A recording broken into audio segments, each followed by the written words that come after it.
Welcome to this week's edition of the Nation's Capital Sports Show, where it's most definitely on. I'm Kevin Jeter, along with Chris Jerry, Afshin Banab, introducing Stephen Mangas, and of course, Gary Digital Williams.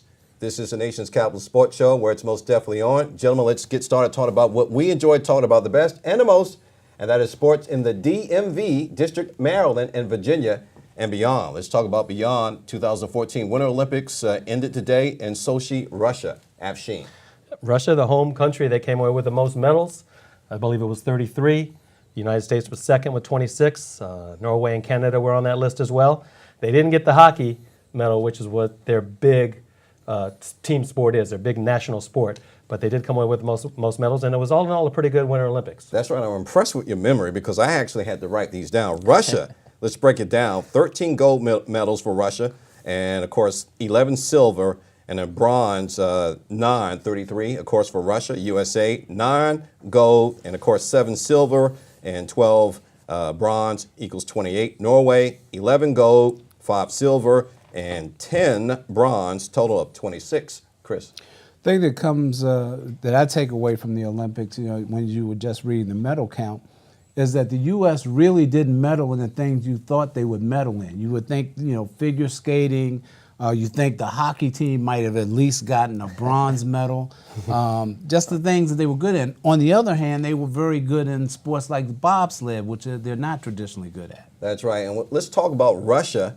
The men's hockey team didn't do as well. They got bounced out. Alex Ovechkin, grade 8 here for the Washington Capitals, only got 1 goal. And it was called out by the Russian coach for not being effective enough. Stephen.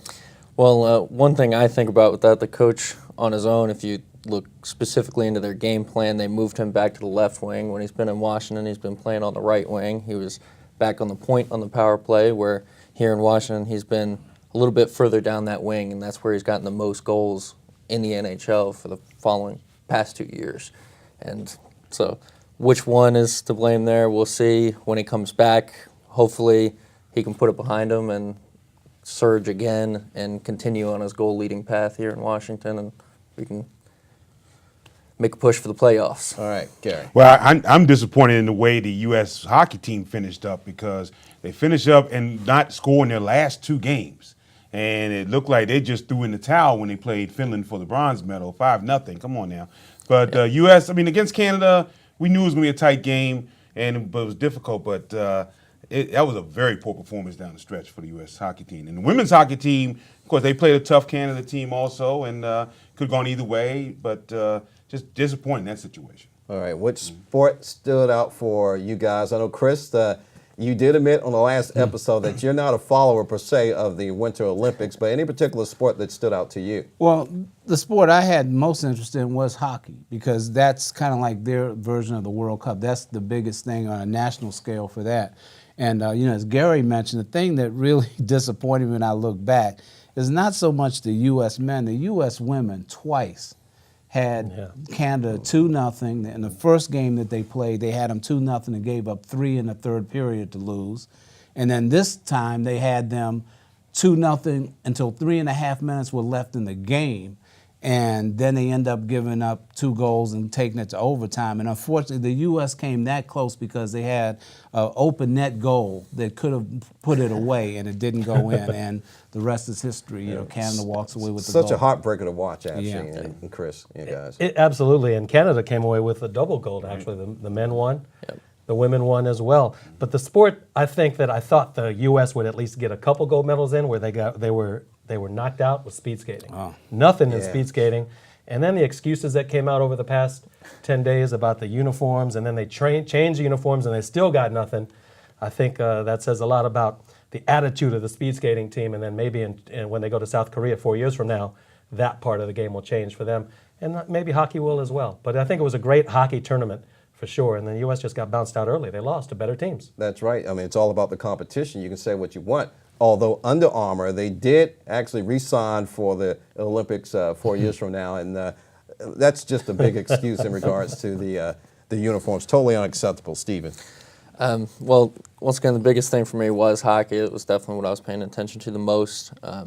some of the other sports, curling, I happen to love it. It's one of those odd ones. It's a lot of the sweeping, the shuffling, but once you really get into it and watching it, there is some strategy involved. Unfortunately, it's on air for the first few games, and then once our U.S. national teams, which are really kind of poor in that sport, get bounced out, they don't show you the championships anymore, so it's difficult to watch that. And Gary. I think also what I take away from the Winter Olympics, some of the big names that went into it just didn't do well. I mean, you're looking at Shaun White in a sport that basically was invented almost by him, and he doesn't do well. Lolo Jones, she was not one of the bobsledders that medaled for the U.S. team, and just some of the bigger names that people came to know during the Olympics, just quite frankly, didn't do well. Well, let's talk in terms of the social media and in terms of the ratings of the Olympics 2014.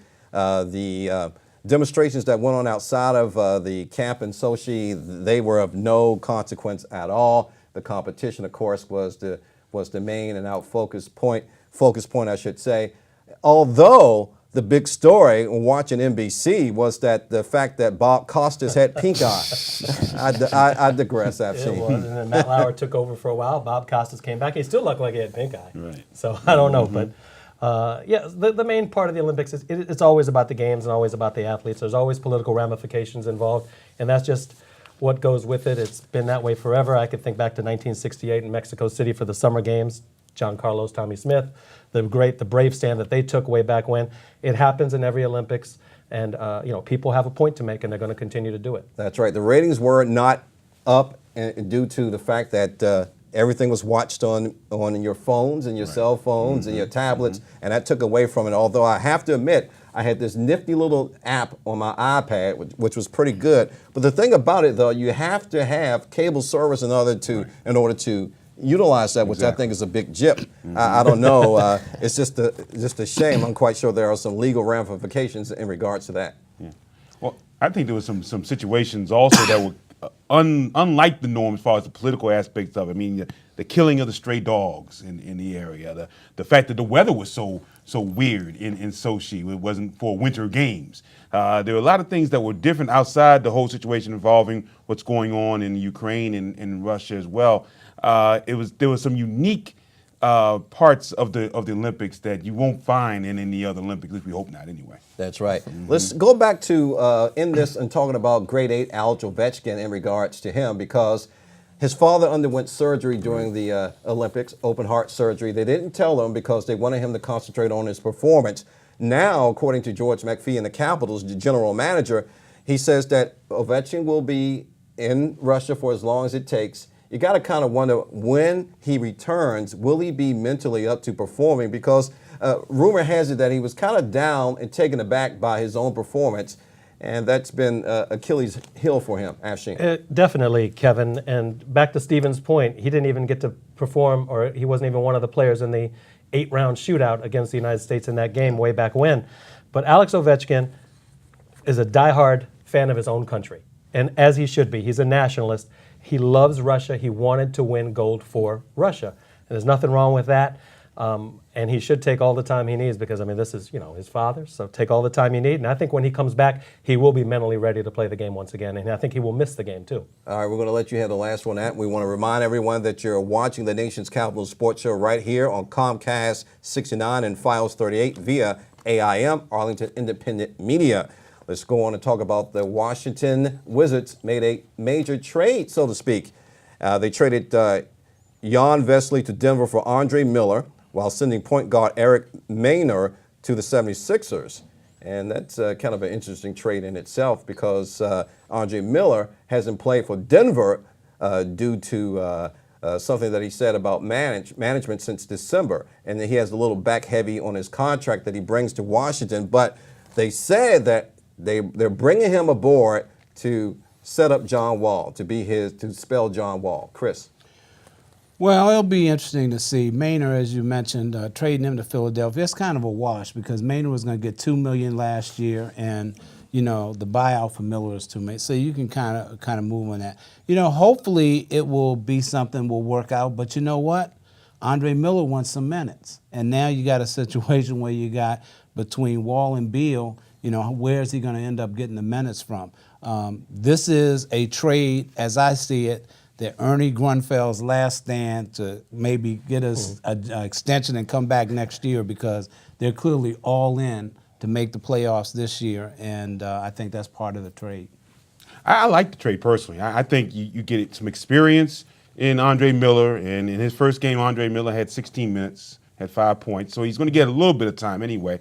You get rid of guys that you weren't going to play in the first place. John Vesley and Eric Maynard weren't going to be playing; they haven't been playing. So I think the trade works for experience-wise. You get some draft picks out of the deal, and you move on from there. I do think it is a definite all-in for Grunfeld, but overall, I think the trade's pretty good. Yeah, I agree with you, because Vesley, he didn't materialize, Right. and Maynard didn't materialize at all. So, as Chris alluded to, it was a complete wash. Basically, yeah, a complete wash. And to go on his point, getting the experience, kind of a veteran in there. Hopefully, he can help that morale out. And the biggest problem the Wizards have been having is slow starts to their games and playing to the level of their opponents. You'd think bringing in an experienced veteran guy that he can help them be ready to go every game, spell John Wall, and hopefully beat the teams we should and continue to surprise some people by beating the good teams. All right, Afshin, we're going to let you have the last word on this. I agree with everything you guys said. The biggest thing that Andre Miller brings is not only his experience, obviously, as you mentioned, Gary, but playoff experience. 9 times out of the last 10 seasons, his teams have been to the playoffs. I think he'll be a good backup for John Wall. You know, if he gets 15 minutes a game, that'll be well worth it. And it is Grunfeld's last stand. The Washington Wizards should make the playoffs. They have an easy schedule for the next 10, 15 games, and now it's make or break for them. All right, we're going to see how it pans out, whether or not they can make it and not break it. So we'll see how that goes. I'm Kevin Jeter, along with Chris Jerry, Afshin Banab, Stephen Mangas, Gary Digital Williams. Coming up after the jump, we're going to be talking more sports, of course, and you can catch our website on tncss.net. For the Nation's Capital Sports Show, I'm Kevin Jeter, and we'll be right back after this.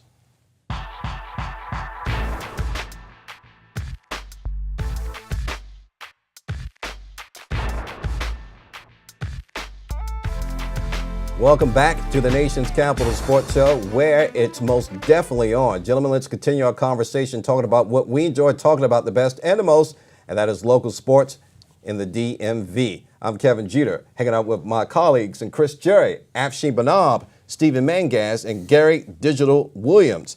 Also, you can check out our Facebook page at www.facebook.com/TNCSS. And now here to talk about local sports with some national implications is Gary Digital Williams. No question about it. Thank you, Kevin. And of course, we're talking about professional boxing and amateur boxing in the Washington area. And the big story here, of course, is dealing with April 19th, Saturday, April 19th, and that's going to be the night Bernard Hopkins, the alien, used to be known as the Execution, now the alien, he comes to D.C.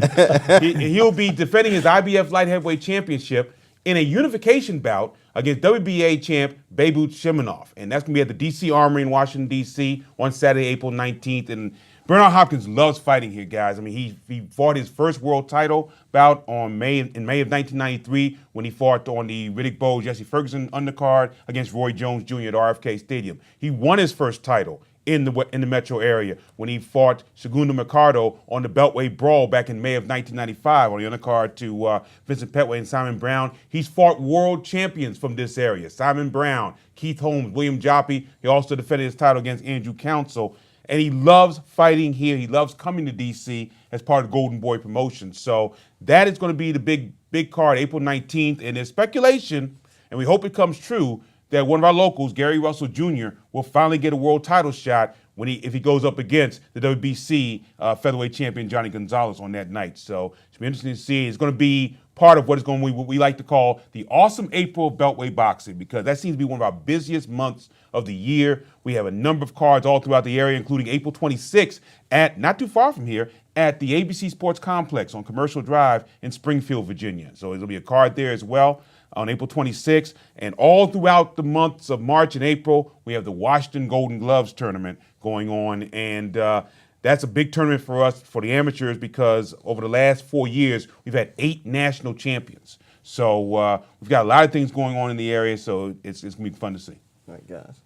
Well, Gary, last time you were on the show, we talked about Dustin Harrison Hernandez. Right. He was up and coming. Mm-hmm. And tell us what he's done since the last show, because he's won a big championship. Yep. in the local on the local level. No question about it. Dusty Hernandez Harrison has won the WBC Silver Championship, which is a step up toward WBC Youth Championship, Youth Championship, which is a step towards getting a world title, maybe a year from now, who knows. But for him, it's a very big title. Talking to a guy who now 20-0 and has been on ESPN. He's getting ready to be on ESPN again. He's going to be on twice in his last 2 bouts. People are starting to know him around the world and around the country. So it's a big move for him. Just 19 years old. It's going to be great to see how he continues. All right. The thing I like about Gary, because Gary is a local authority on all things local boxing and national boxing here in the DMV and beyond. And you can catch Gary's blog, Boxing Along the Beltway, at blogspot.com. You can also check it out on the Nation's Capital Sports Show at tncss.net. Click on the boxing link,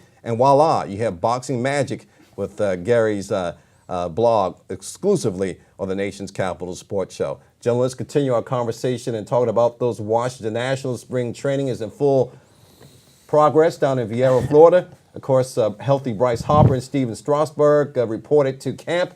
And you got to love what you see because Matt Williams, the new skipper, is all about the defense, baby. And he stresses, and he's actually held a couple of drills that teaches them how to bunt properly and hit it where there ain't. And you got to kind of like that. And already I can see the kind of managerial styles that are different from manager Davey Johnson. Afshin. He pays attention to detail. He's a passionate guy. He's not far removed from actually playing baseball himself. He was one of the great third basemen out of the National League.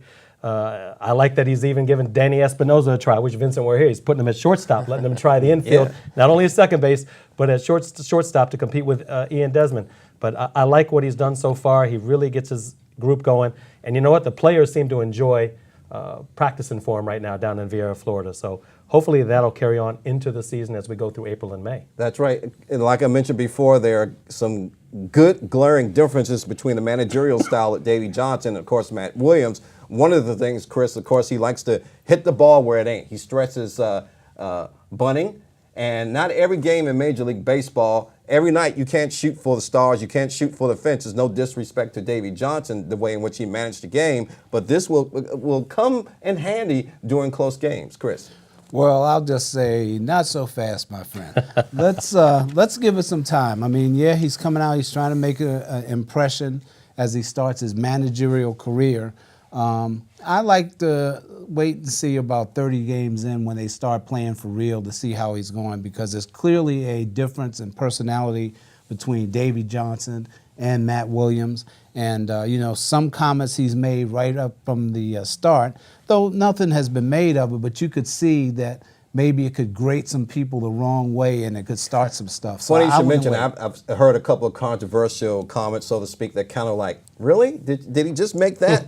But when you look at the whole picture, although we have to wait until what we see here, Stephen, you kind of like the way in which he's kind of managing this stuff, because last year in close games, the Nationals were shooting for the stars. Not in every Major League Baseball game. You can't do that. You got to hit it where it ain't. You got to hit the bloopers. You got to hit the stretch hitches. You got to kind of close up the field of competition, so to speak. Yeah, and a lot of attention to fielding as well. That's another thing that he's been doing with the pitchers. He's got pitching coach Levon Hernandez now as well, who's always been, in his career, one of the best fielding pitchers, and he has them working with the pitchers, practicing their fielding, defense a big focus, just much more intensity as far as everything going on there. And then also in spring training, not just him as the new guy, we've got the new pitcher Doug Fister as well, which is something to pay attention to.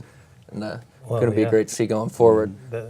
This team needs some fire this year. They didn't have it, especially down the stretch in 2013. So I like to see this team have fire and maybe have everybody get involved into it. Not everybody's going to be able to hit a lot of home runs. So hopefully they can get everybody involved in the offense, involved in the defense, and the pitchers do what they're supposed to do, and they take it from there. That's right. And I kind of agree with you, Chris. You got to wait and see, see and how it pans out attitude. However, sometimes if you make comments that are kind of controversial, it may kind of get a couple of the players out of their stupid in order for them. It could work two ways. One, it could be positive. Two, it could be negative. Afshin. Yeah, absolutely. I think a wait and see attitude is the way to go when if you're going to judge this team.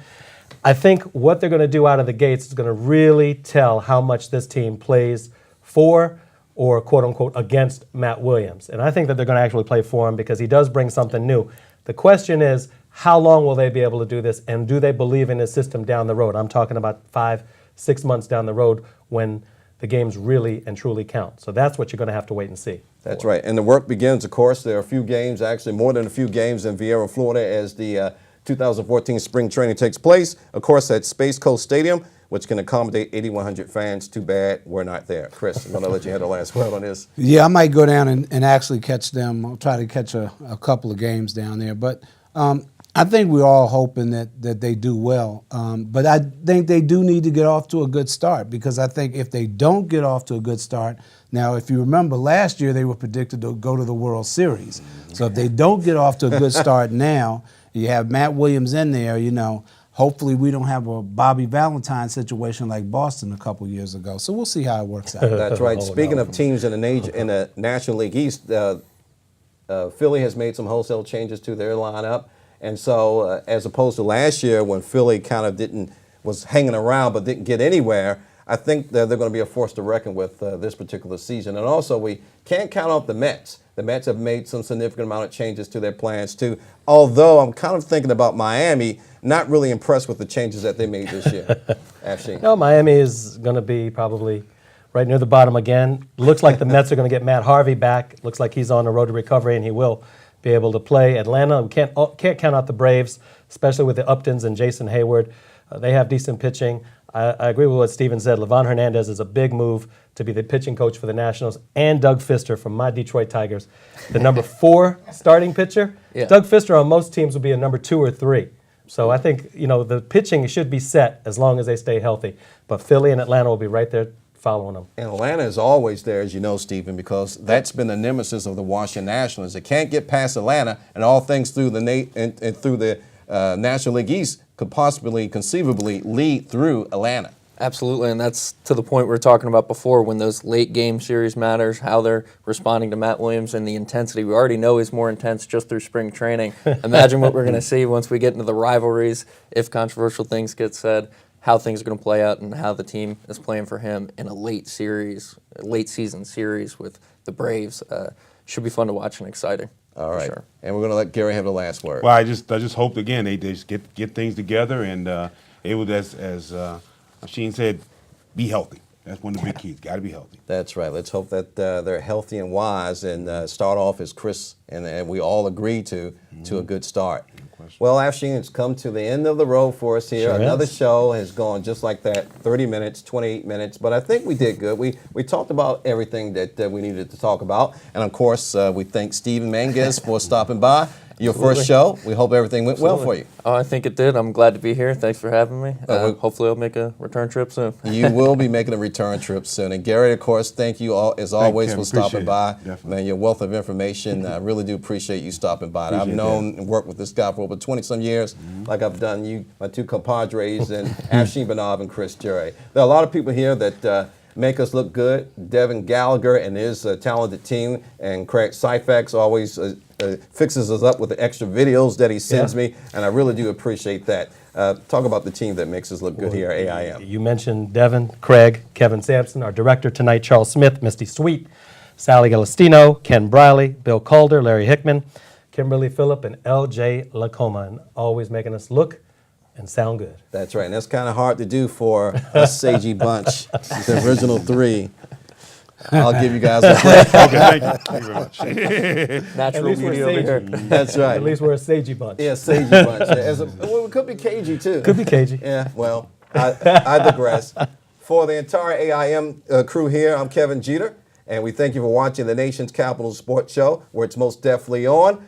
We have Afshin Banav, Chris Jerry, Steven Mangas, Gary Digital Williams. You can catch us on the Stitcher Network, StitcherRadio.com. Until we meet again, have a great sporting day and a great sporting week. And once again, thank you for watching and listening to the Nation's Capital Sports Show, where it's most definitely on. Take care.